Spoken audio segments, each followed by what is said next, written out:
Kepolisian Daerah Provinsi Nusa Tenggara Timur menggelar apel pasukan Turangga demi mencegah naiknya angka kecelakaan.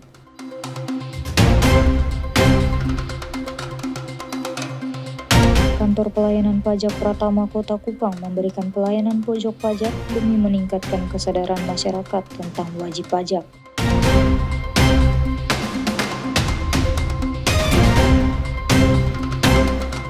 Hadirkan sajian makanan pangan lokal, warung pojok Maona tawarkan cita rasa berbeda.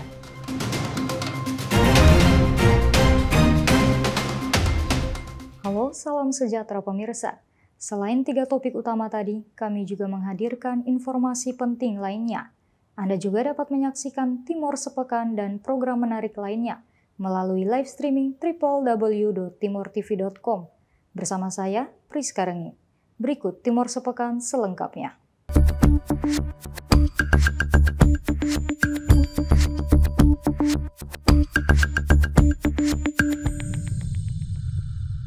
Untuk mencegah terjadinya kecelakaan lalu lintas, Kepolisian Daerah Provinsi Nusa Tenggara Timur menggelar apel pasukan Turangga. Seperti apa kesiapannya? Berikut kami tayangkan untuk Anda.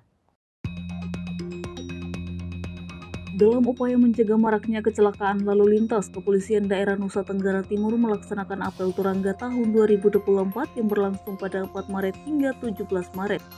Wakapolda Awi Setiano menyampaikan berdasarkan aplikasi IRSEMS atau Integrated Road Safety Management System yang dikelola Telantas Polda NTT pada tahun 2023, sebanyak 1.407 kejadian, dengan korban meninggal dunia 382 orang, luka berat 623 orang, luka ringan 1.479 orang.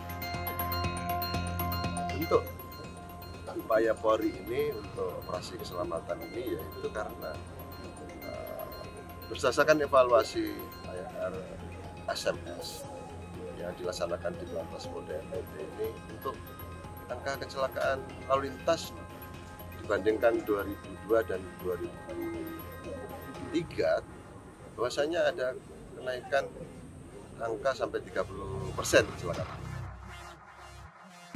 Dengan tema keselamatan berlalu lintas guna mewujudkan Indonesia maju, kegiatan ini diselenggarakan bertujuan untuk meningkatkan kesadaran keselamatan lalu lintas dengan melibatkan seluruh personil Polda NTT, Polisi Militer Angkatan Darat, Laut, Udara, Santunan Polisi Pamong Praja, Dinas Perhubungan, Komunitas Ojek Online, serta siswa-siswi SMA Kota Kupang untuk bersama menjaga keselamatan berlalu lintas.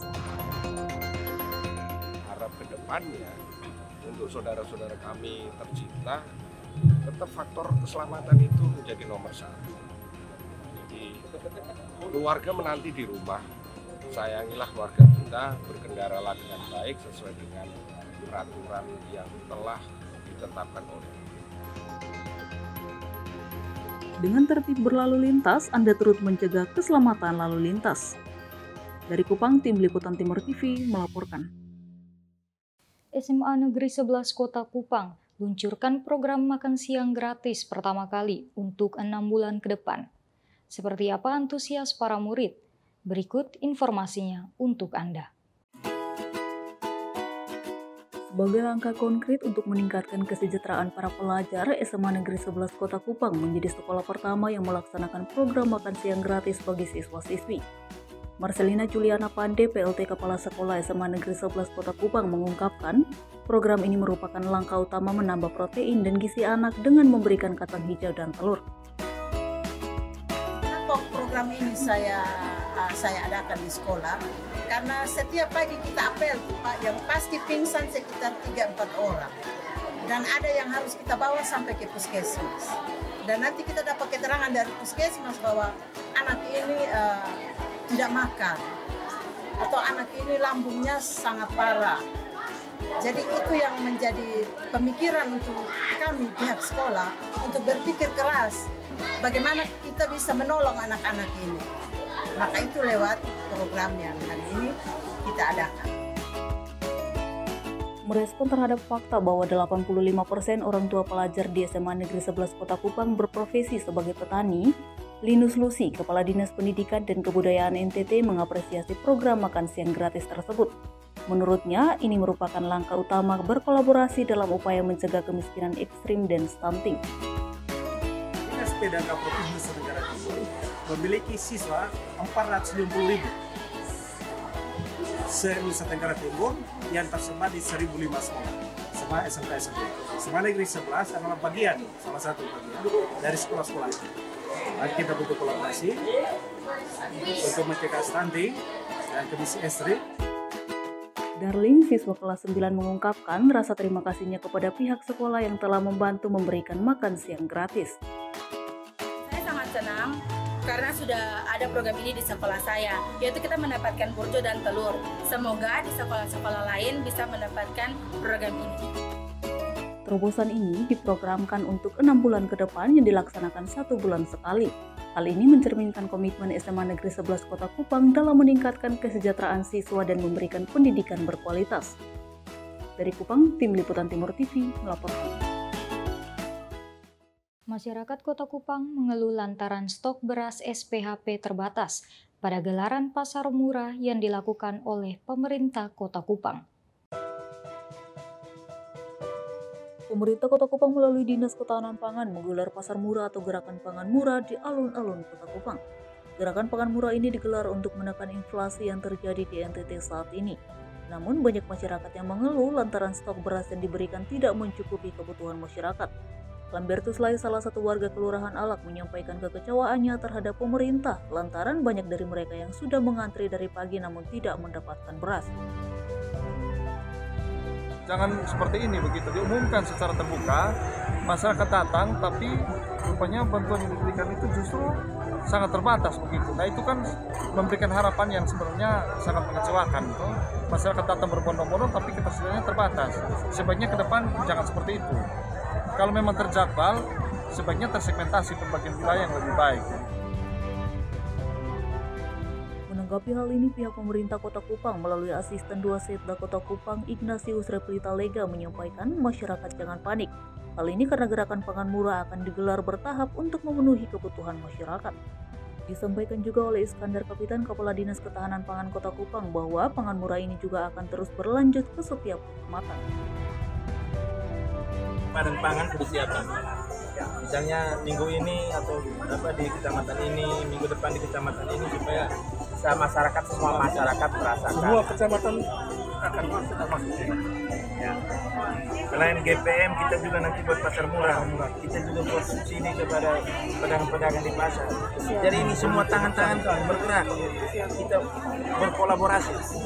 Jadi masyarakat yang panik.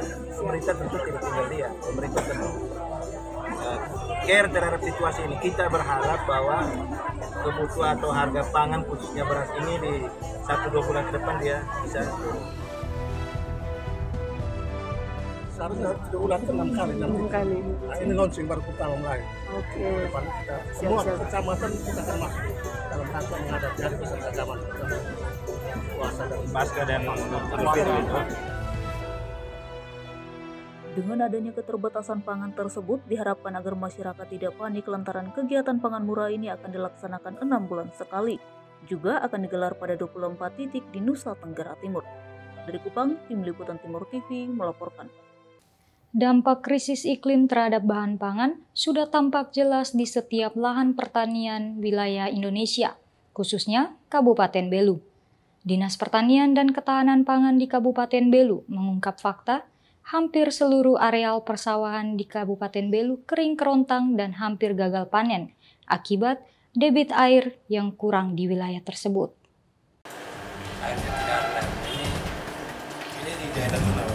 Memasuki awal Maret, areal persawahan di beberapa wilayah Provinsi Nusa Tenggara Timur kering kerontang. Krisis iklim terhadap bahan pangan ini juga terjadi di lahan padi yang berada di Atambua, Kabupaten Belu.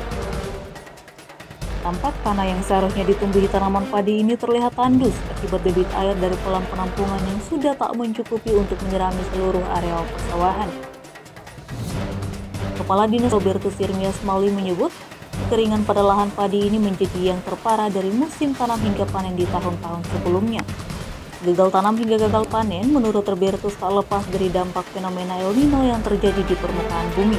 Sementara untuk padi, ini boleh dibilang sangat berat karena di tahun ini dampak dari El Nino yang sangat ekstrim ini menyebabkan curah hujan yang tidak menentu, bahkan sekarang ini sudah diperkirakan masuk bulan Maret ini hujan sudah stop. Pemanasan suhu muka laut yang terjadi mengurangi curah hujan yang seharusnya menyirami lahan sawah tada hujan yang berada di beberapa wilayah Kabupaten Belu. Dalam istilah pertanian itu mulai memasuki masa busuk. Memasuki awal tahun 2024, Kabupaten Belu yang seharusnya memiliki areal persawahan padi seluas 6.000 hektar, kini hanya mampu merealisasikan penanaman padi dengan luas areal 2.726 hektar. Itu artinya hanya sekitaran 45% lahan yang ditanami padi.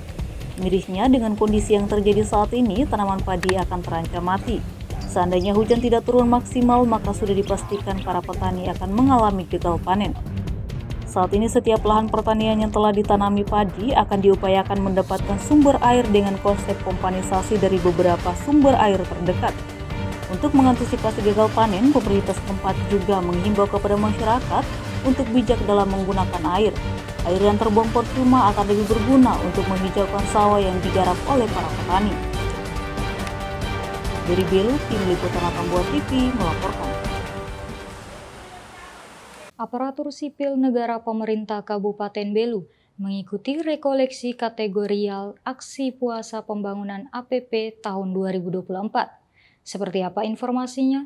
Berikut kami sajikan untuk Anda.